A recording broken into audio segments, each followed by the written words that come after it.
Bonjour, c'est Florent, on est sur le podcast Drage ta Life, épisode 248. Donc, on continue sur la dynamique de l'ancien podcast Pilote ta vie.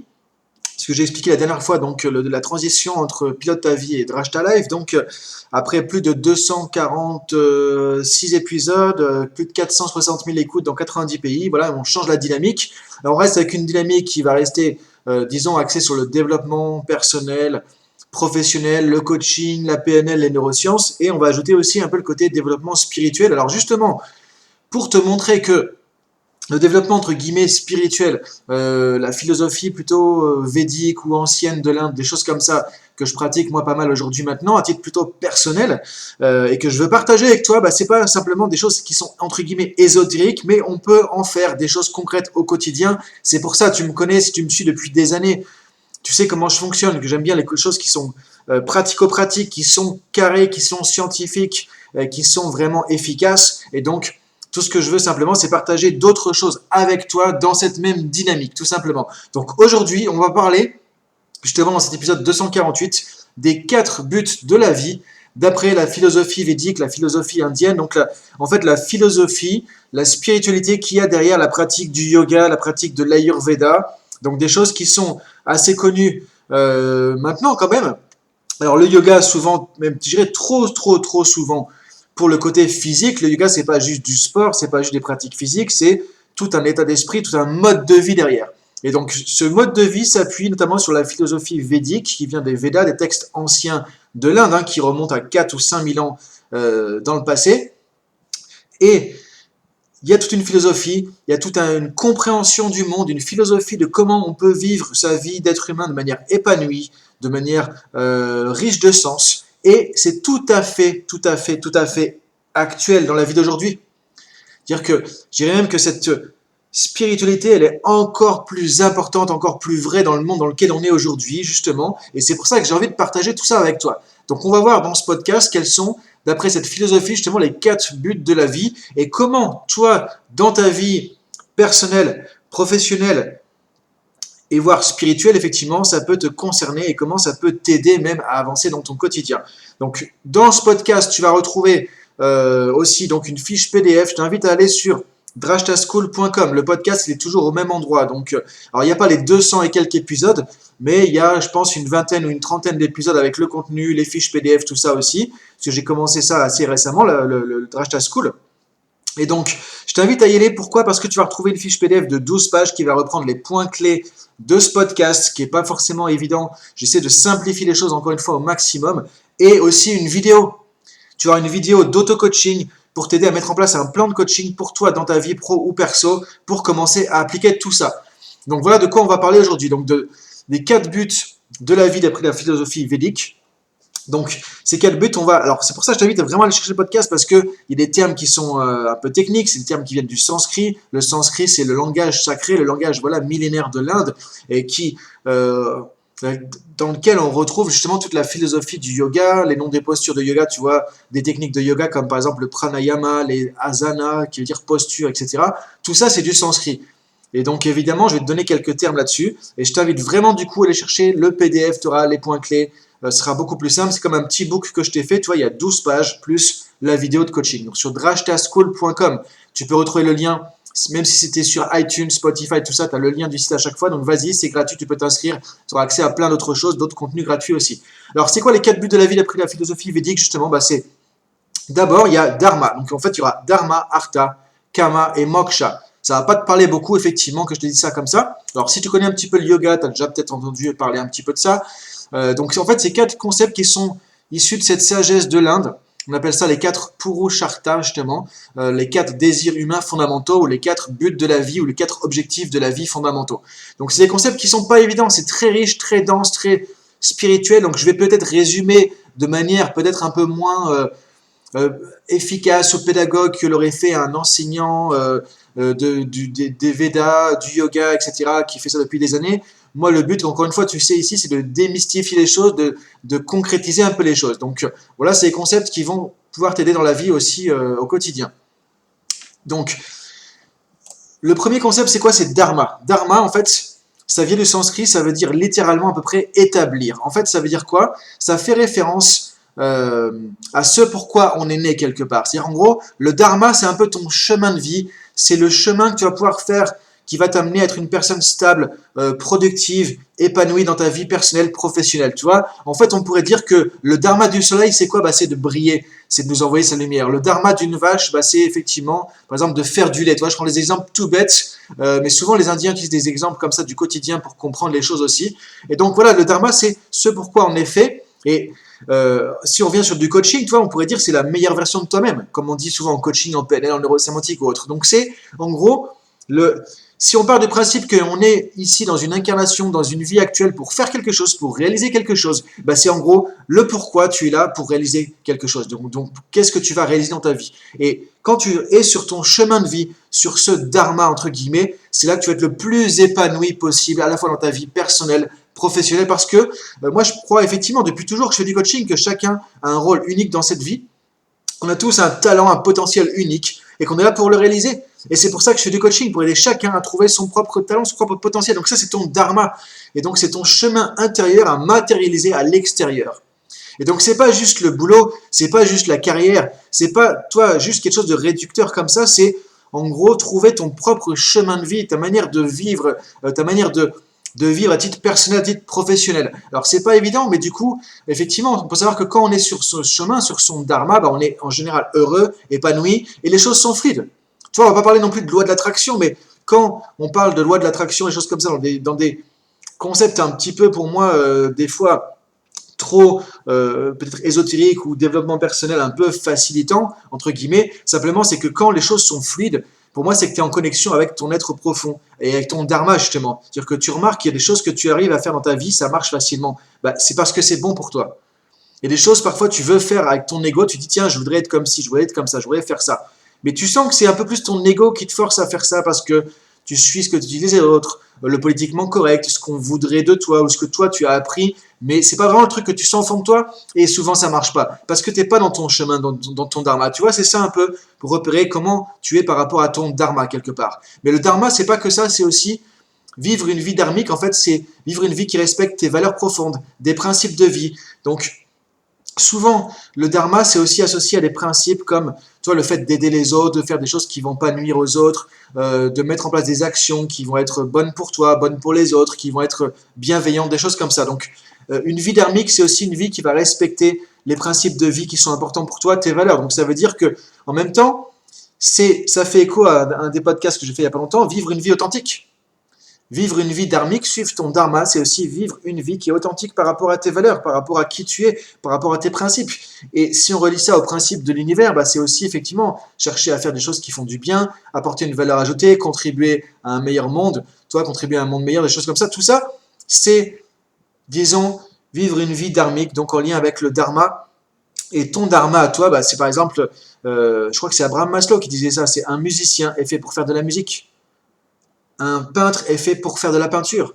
Donc tu vois, c'est de trouver un peu sa propre vocation, pourquoi tu es fait, pourquoi tu as ton talent, pourquoi tu as un talent inné. Toi, qu'est-ce que tu remarques qui marche dans ta vie, qui est fluide, et qui fait que là, tu sens que c'est toi en fait. Bah, c'est ça un peu le dharma. Alors c'est pas évident à trouver effectivement, je te donne quelques éléments en tout cas de réflexion par rapport à ça. Je trouve que c'est très très intéressant du coup d'avoir cette vision en tête, côté dharma. Donc c'est un des premiers buts de la vie, effectivement déjà de réaliser son dharma. Alors après, il y a des sciences védiques comme le Jyotish. Le Jyotish, c'est entre guillemets l'astrologie indienne ou védique. Alors quand je dis astrologie, attention, parce que effectivement, je suis pas en train de parler de l'horoscope du mois, des trucs comme ça n'a rien à voir avec ça. Simplement, si tu replonges dans la philosophie indienne ou védique, on remarque que selon la configuration des planètes, de différentes choses, quand on est arrivé sur Terre au moment de notre naissance et au moment de l'heure précise de notre naissance, ça va influencer sur comment, disons, ces différentes énergies vont nous amener dans une direction. Donc on peut retrouver à partir de ça, entre guillemets, un peu identifier son propre dharma.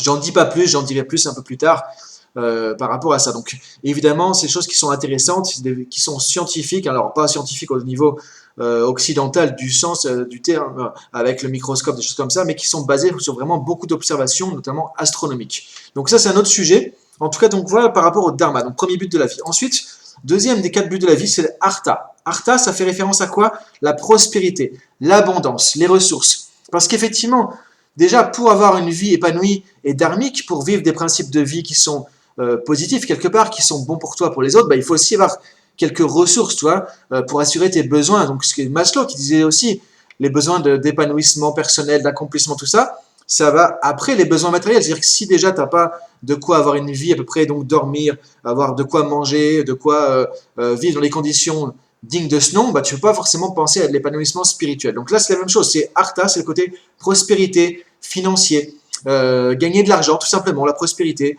mais aussi réaliser des buts, des objectifs dans sa vie. Donc, tu vois, c'est un côté aussi efficacité quelque part. C'est-à-dire que si tu vis la meilleure version de toi-même, bah, tu vas aussi créer peut-être un business, une activité, ou être salarié dans quelque chose qui va aussi connecter avec le meilleur de toi-même. Donc, tu vas forcément créer de la prospérité, gagner de l'argent, et donc avoir certaines abondance, et ça, c'est Artha, justement. Alors, encore une fois, ça fait référence, dans le sens éthique, philosophique de Artha, à une prospérité créée de façon dharmique. Le but, c'est... Et on considère qu'effectivement, ça ne marchera pas, ce sera négatif pour toi, néfaste sur le long terme, si tu veux créer cette prospérité Artha de manière non dharmique. De manière adharmique, ça veut dire quoi? Bah, ça veut dire faire des choses qui nuisent aux autres, voler les autres, vendre des trucs qui servent à rien, vendre des choses qui vont être contre-productives pour les gens, les arnaquer, des choses comme ça. Ça, effectivement, c'est pas dharmique, tu l'as bien compris.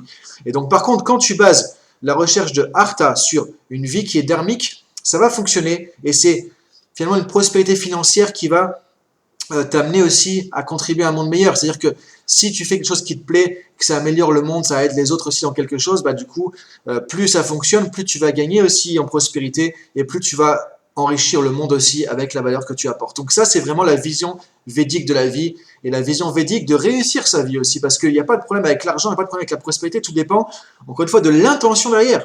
Si je veux gagner de l'argent, pour être le meilleur, le plus fort, la plus grosse voiture, et montrer que je suis mieux que les autres et que je les écrase, ça, c'est pas du tout dharmique, effectivement, ça, c'est pas bon du tout, et dans tous les cas, ça va pas t'aider à devenir une meilleure personne. Donc même en termes de PNL, de coaching autre, on va pas envie d'accompagner, disons, dans une dynamique comme ça. Donc ici, Artha, tu vois, c'est la prospérité, c'est le côté réussite matérielle, financière, les ressources. Et en fait, ce que dit la philosophie védique, c'est que tous ces buts, ces 4 buts, sont tous louables, en fait, tant que ça reste équilibré. Si tu vis uniquement pour Artha, pour gagner de l'argent, que tu deviens esclave de ça, que ça devient too much, tu deviens addict à ça, finalement, ça marche pas, c'est pas équilibré. Mais quand ces 4 buts, ils sont intrinsèquement liés, justement. C'est ça qui est intéressant. Et quand tu fais ça d'une manière intentionnelle et éthique, bah, du coup, ça va t'amener à vivre une vie qui va être vraiment pleinement riche de sens, et riche aussi au sens financier, avec une certaine prospérité, une certaine abondance. Donc ça, c'est Artha. Ensuite, il y a Kama. Kama, c'est le désir, c'est la réalisation des désirs, c'est la volonté d'atteindre des désirs. Que ce soit, alors quand on dit désir, ou le plaisir, c'est pas forcément le plaisir matériel, le désir matériel ou sexuel, ou des choses comme ça, ou sensoriel, ou sensuel. C'est pas avoir le dernier iPhone, ou le dernier téléphone, la dernière voiture. C'est simplement arriver à satisfaire ses désirs aussi, parce que l'être humain a des désirs fondamentaux. Il a aussi besoin de plaisir, de bonheur, de bien-être. Tout ça, c'est Kama quelque part. On a le droit d'aspirer à ça aussi. Encore une fois, si le but de ta vie, c'est juste de profiter de plaisir, de luxure, de vie sensorielle, sensuelle ou des choses comme ça, bah effectivement, tu vas devenir... ça va te prendre quelque part, ça va détourner ton fonctionnement, et du coup, ça sera pas bon pour toi. Ça va créer des addictions, peut-être, je sais pas, à la nourriture, au vin, à l'alcool, à des choses comme ça, ou à ce que les autres t'apprécient, et tu vois que ça marche pas, ça, finalement, parce que là, c'est des plaisirs de l'ego, tout simplement. Donc, encore une fois, il y a toujours la mesure à mettre là-dedans. Mais effectivement, Kama, donc, du coup, c'est la capacité aussi à réaliser ses objectifs, comme on l'a vu, et à en tirer du plaisir, du bonheur, tu vois, et partager. Et on considère que l'être humain, intrinsèquement, est un être heureux, qui a du bonheur à l'intérieur. Le seul problème, c'est qu'encore une fois, si tu cherches Kama trop souvent et complètement à l'extérieur, donc que tu cherches le bonheur, le plaisir, tout ça à l'extérieur. Et du coup, c'est le problème de notre monde d'aujourd'hui. On est toujours connecté pour chercher ça à l'extérieur, et on veut... tu vois, il y a tellement d'addictions, de personnes qui sont addictes, que ce soit à la nourriture, que ce soit à des plaisirs mondains, à faire la fête, à être dans des moments simplement de convivialité, des moments où on va prendre de l'alcool, des choses comme ça. Encore une fois, il n'y a pas de mal dans tout ça. Et évidemment, il faut vivre sa vie. On est dans un monde occidental, dans un monde aussi moderne. Seulement, si tu mets trop d'importance à ça, que tu vis pour ça, finalement, tu es en train de détourner ton fonctionnement propre et ton fonctionnement même intrinsèque, qui est d'être heureux simplement en étant vivant. Et en fait, souvent, on va chercher de Kama à l'extérieur parce qu'on a un vide intérieur. Mais si justement tu pratiques des choses qui sont comme la méditation, le yoga, ou peu importe si c'est truc indien ou pas, du tai chi, du sport, des arts martiaux, des trucs comme ça, peu importe, mais quand tu as une dynamique de vie, que tu fais attention à ton hygiène de vie, que tu fais attention à toi-même, bah, finalement, tu as du bonheur à l'intérieur. Ça va remplir ton bonheur intérieur et tu as moins besoin d'aller chercher ça à l'extérieur. Et en fait, Kama, c'est quelque chose qui est important aussi. Simplement, si tu cherches que ça à l'extérieur, tu peux te retrouver piégé là-dedans et du coup, ça va pas t'aider à avancer. Donc, on a vu Dharma, on a vu Artha, maintenant Kama, donc le fait de satisfaire le désir, réaliser le côté bonheur, plaisir aussi, toi, qui est quelque chose. Alors, ce qu'on voit aussi dans la philosophie védique, c'est que euh, le bonheur peut être partagé aussi. Et quand nous, on est déjà heureux, on a envie de rendre heureux les autres aussi. Et le bonheur ne se diminue pas en le partageant, tu vois, c'est ce que disait le Bouddha aussi avant, je dirais, la PNL, le coaching, tout ça aussi.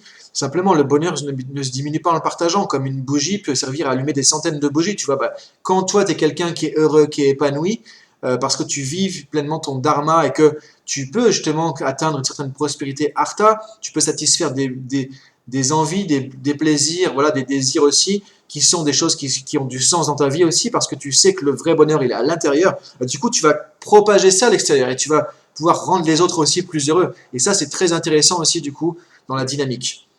Donc, c'est important ici d'avoir du discernement. Ce qu'on appelle le discernement, c'est buddhi, justement, en sanskrit aussi. On va en reparler dans le coaching védique, des choses comme ça.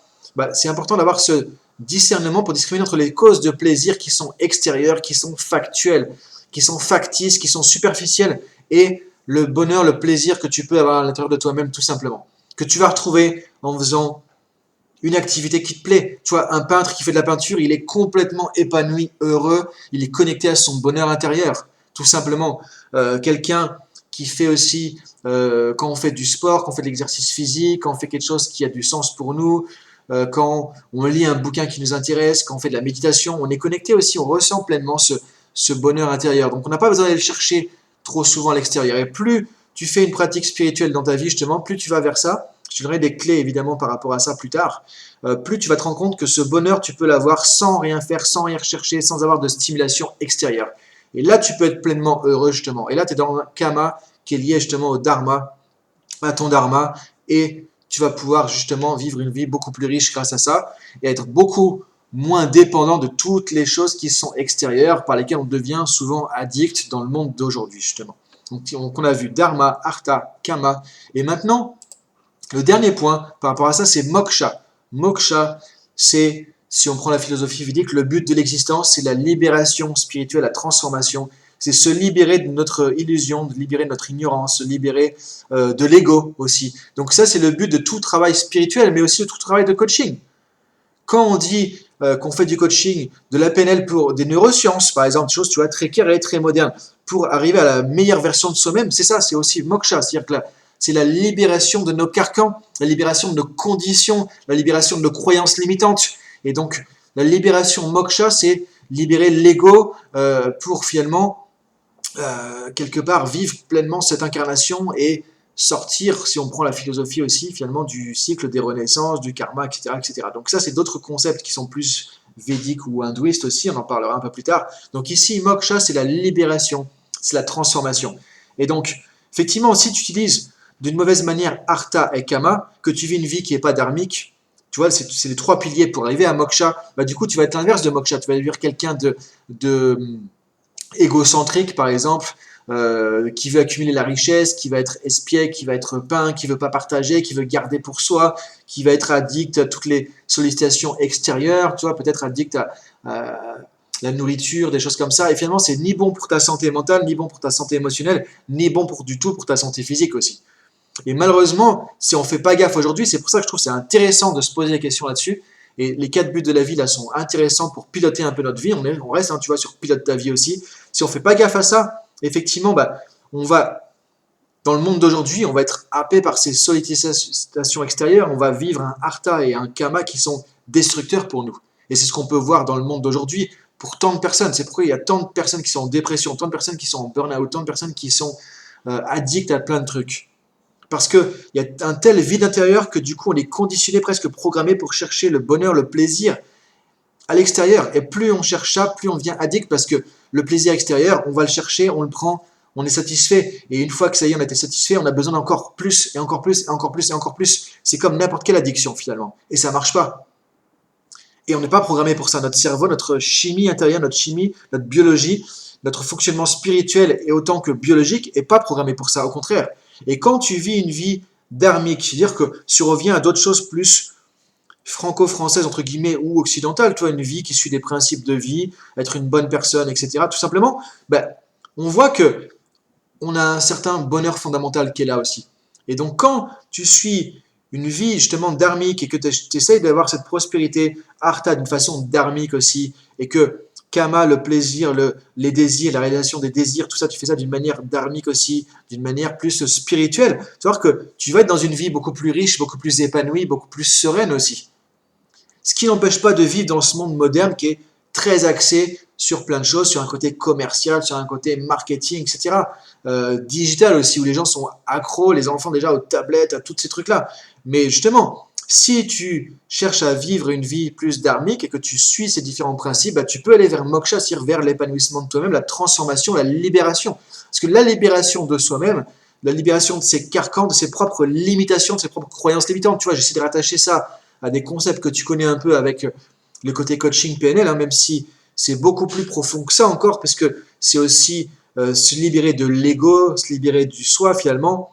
Moksha, c'est une vraie transformation spirituelle, et une transformation, c'est une transformation, ça veut dire que tu ne peux pas penser, vivre et te comporter comme avant quand tu veux expérimenter moksha justement. Donc ça t'amène dans une pratique aussi de toi-même, avec toi-même, donc le développement personnel, le travail sur soi. Que tu fasses ça avec du coaching, de l'auto-coaching, de la PNL ou autre, peu importe, hein, c'est faire un travail sur soi, prendre du recul sur toi, et là tu vas aller vers, encore une fois, est-ce qu'on peut y arriver ou pas, j'en sais rien, mais c'est un chemin. Et quand tu vas vers moksha, justement, tu vas utiliser ces trois principes de départ fondamentaux, trois buts de la vie, dharma, artha et kama, d'une manière louable, d'une manière intelligente, d'une manière judicieuse, qui va t'amener beaucoup plus de bonheur que de souffrance que tu vas obtenir si justement tu poursuis ces différents buts d'une manière non dharmique quelque part.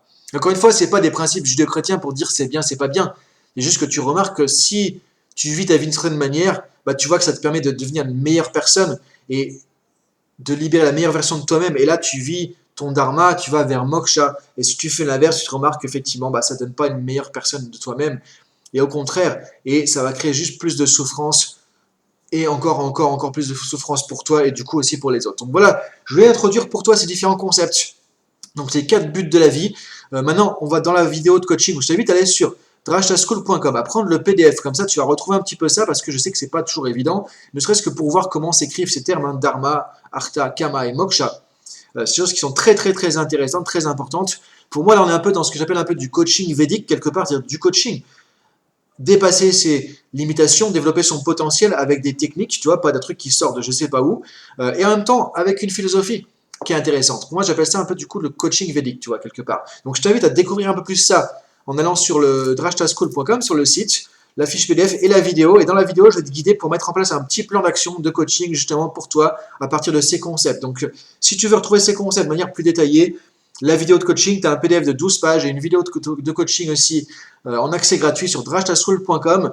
Je te laisse réfléchir à tout ça et voir aussi pour toi justement comment ça te parle par rapport à ta vie et est-ce que ça te permet de prendre conscience de certaines choses et de voir comment tu peux encore une fois améliorer ta propre vie, encore une fois sans jugement, sans truc. Voilà, je suis pas là pour juger les gens, pour dire ce qui est bien, ce qui est pas bien, juste pour t'aider avec des petites clés à pouvoir avancer vers la meilleure version de toi-même ou ici vers justement ton dharma et plutôt vers moksha. Donc je te dis à très bientôt dans une semaine ou dans 2 semaines. Voilà, le podcast sera sur un rythme hebdomadaire ou bi-hebdomadaire, voilà, ou bimensuel, pardon. Je sais pas encore, en tout cas avec pas mal de contenu à chaque fois. Bonne journée à toi. Maintenant, si tu veux aussi échanger, me poser des questions, discuter de tout ça, il y a le groupe Telegram. Tu cherches sur Telegram Drashta School, Drashta Life. Tu vas trouver le groupe et je te donne le lien dans tous les cas sur le PDF aussi, sur drashtaschool.com. Bonne journée à toi. Réfléchis à tout ça et à très bientôt. Salut!